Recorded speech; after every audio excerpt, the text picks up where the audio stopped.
অনেকের মনেই হয়তো প্রশ্ন ঘুরপাক খায়, একই শহরে প্রায় একই নামে কেন দুটি ভিন্ন ক্লাব গড়ে উঠল? একটা সময় তাদের হোম ভেন্যু ছিল সান সিরো, এখন সেটা এস্তাদিও গুয়েসেপ্পে মেজ্জা।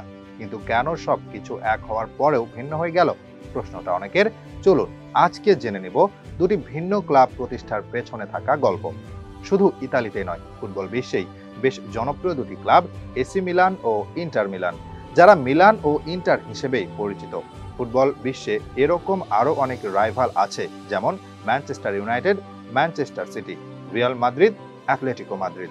তবে দুটি ক্লাব সমান জনপ্রিয় বা তাদের ঐতিহ্য কাছাকাছি সেটা আর নেই বললেই চলে। অন্যান্যদের তুলনায় এই দুই দলের লড়াই অনেক বেশি আলোচ্য। তবে কোথা থেকে উঠে এসেছে এসব কিছু? সময়টা 1899 সাল। তখন প্রতিষ্ঠা করা হয় এসি মিলানের। সে সময় অবশ্য ইন্টার মিলান প্রতিষ্ঠা হয়নি। শুনে অবাক হতেই পারেন, ইতালির মতো দেশে যাদের রক্তে আছে ফুটবল, ক্রিকেটের কোনো আলাই বালাই নেই, সেখানে কিনা এই ক্লাব গড়ে ওঠে ক্রিকেট ও ফুটবল দুটি কেন্দ্র করে। অথচ সেই সময় ক্রিকেট তো পুরো বিশ্বেও তেমন জনপ্রিয় ছিল না। এই ক্লাব যখন প্রতিষ্ঠা করা হয় তখন ক্লাবের একটি নিয়ম ছিল, এখানে বাইরের দেশের কোনো খেলোয়াড় খেলতে পারবে না। অর্থাৎ যারা মিলানকে প্রতিনিধিত্ব করবে তাদেরকে ইতালিয়ান হতে হবে।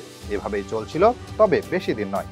একটা সময় ক্লাবের কিছু প্রতিনিধি তখন বাধা দিয়ে বসে। তারা চেয়েছিল ক্লাবকে আরো শক্তিশালী করতে হলে বাইরে থেকেও ভালো ভালো খেলোয়াড় আনতে হবে। তবে এই সিদ্ধান্ত মেনে নিতে পারেনি অনেকে। আগের সিদ্ধান্তে অবিচল থাকে তারা, অর্থাৎ যারাই এই ক্লাবে খেলবে তাদেরকে ইতালিয়ান হতে হবে। শেষে মতে না মিল হওয়ার কারণে বাধ্য হয়ে ক্লাব হতে সরে যান কিছু সদস্য। তারা নিজেরা গঠন করে একটি ক্লাব, যার নাম দেওয়া হয় ইন্টারন্যাজিওনালে মিলানো বা ইন্টারন্যাশনাল মিলান। বুঝতে বাকি নেই, তাদের প্রাধান্য বা চাহিদার আন্তর্জাতিক খেলোয়াড় ছিল বলে এই নাম দেওয়া।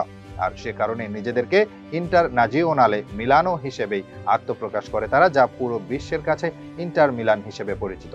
আরো ছোট করে বললে বলা যায় ইন্টার। একটি ক্লাবের পরিচিতি ইন্টার হিসেবে, অন্য ক্লাবের পরিচিতি মিলান হিসেবে।